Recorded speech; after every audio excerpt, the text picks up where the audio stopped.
Hey bees, I'm Marie from Humblebee and Me, and today we are continuing our holiday 2020 making with the gorgeous Ice Palace body wash. So as you can see, this body wash is an opaque, white, sort of pearlescent appearance, and I thought that was just perfect for this Ice Palace theme. The ingredient that makes this body wash opaque is called glycol distearate. I've used this before on the blog, but it's been a really long time. This ingredient has the benefit of opacifying surfactant products at quite low usage rates. We're using 3% today without negatively impacting the lather. Another way that you can kind of get this appearance with a surfactant product is more or less making a lotion and including surfactants in that, but the high fat content of a lotion really dials down the lather, and so if you want lots of bubbles plus that sort of pearlescent opaque look, glycol distearate is the way to go. The lather in this body wash comes from a combination of 3 surfactants, an anionic one, a non-ionic one, and an amphoteric one. To learn more about these surfactants, please make sure you're reading the blog post and looking them up in the Humblebee and Me encyclopedia. I've also provided information on substitutions there if you don't have them. Making this is really simple. Since I've already baked the thickening and the pH adjusting ingredients right into the formulation, you're really just going to be combining the heated phase and then cooling that in an ice bath gently, adding your cool down phase, and that's really it. When made as written, the pH for this formulation comes out to about 4.75, which is a really lovely, mildly acidic pH for a body wash. If you are changing up the surfactants, you will want to remove the citric acid from the formulation and then check the pH once it's done and adjust as required. All right, I think that is enough chat. Please make sure you're reading the blog post. It's linked in the description box below this video, or go to humblebeeandme.com and search for the name of this project. There is a ton more useful information there, and you'll probably find that lots of your questions are answered immediately if you give that a read. But come on, let's get started. All right, so we're going to begin by combining all of the heated ingredients in a beaker. So you're going to need 18 grams vegetable glycerin, 0.36 grams citric acid, and you really need to be precise with this measurement. So make sure you're using a scale that is accurate to 2 decimal points of a gram. 24 grams Bio-Terge AS40. That is the trade name. To learn more, including the inky and where to buy this and substitutions, please make sure you're reading the blog post and looking this up in the Humblebee and Me encyclopedia at humblebeeandme.com. 18 grams decyl glucoside, 12 grams Cocamidopropyl Betaine, 3.6 grams glycol distearate, 3 grams liquid Crothix, and 0.6 grams of a silvery white mica. And our last heated ingredient is distilled water. We'll need 39.84 grams of that. I'm gonna lift this off the scale briefly and tare the scale, and then weigh that and note that weight.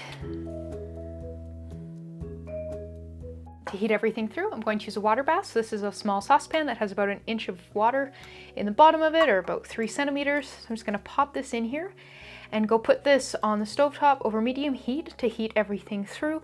And so what you'll be looking for when you're checking up on it is you shouldn't be able to see any, chunks of unmelted glycol distearate. And once you can't see those anymore, then we're done with heating. So I'll see you in a bit.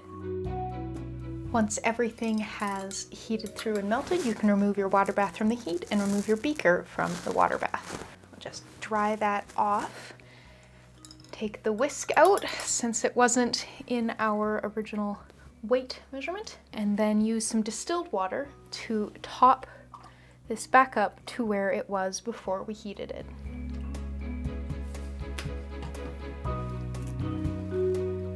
Give that a bit of a stir.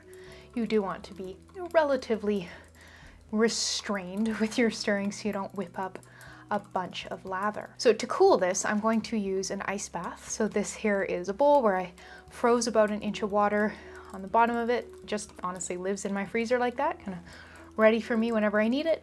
And then I pop another inch or so of water on top of that. The version of this that I did for the blog, I actually just used a snowdrift in my backyard, went out and popped the mixture in a snowdrift, and it just kind of melted down into the little hole the warm cup made, and kind of just stirred it there. So I'm just giving this a minute or two to cool off before I take it and put it in the ice bath.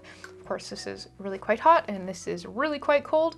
And while this is heat shock resistant glass, I like to, not tempt fate by going from really hot to really cold, just kind of quite hot to really cold. All right.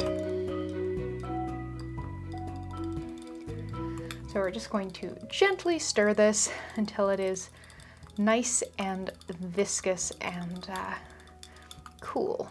And then we will add our cool down phase.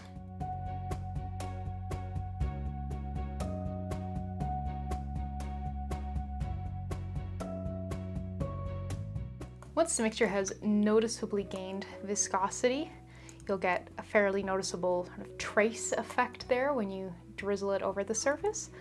We're ready to add our cool down phase. Our cool down phase is pretty simple. I'm gonna pop a bit of the body wash into a smaller dish here on a precise scale. And then we need 0.36 grams liquid Germall Plus and 0.24 grams sort of fragrance or essential oil. This one is one called Salty Sea Air, which I feel kind of has a really nice, fresh, cold, wintry sort of smell to it. But yeah, make sure you read the blog post for details on using something else if that's what you want to do. Whisk that to combine, and then grab our spatula from earlier and scrape that back into the parent batch. And once again, whisk to combine. See, consistency of this, it really thickened up quite a lot. And with that done, all that's left is packaging. For packaging, I'm going to use this clear tottle so that we can really see the shimmery prettiness of the body wash through the package. To hold it upright for easy filling, I'm just gonna stick it in here, kind of use the lid to prop it up, and it's thin enough that I don't need a funnel. You can get just a nice stream going. To conclude, we will need a label and some washi tape.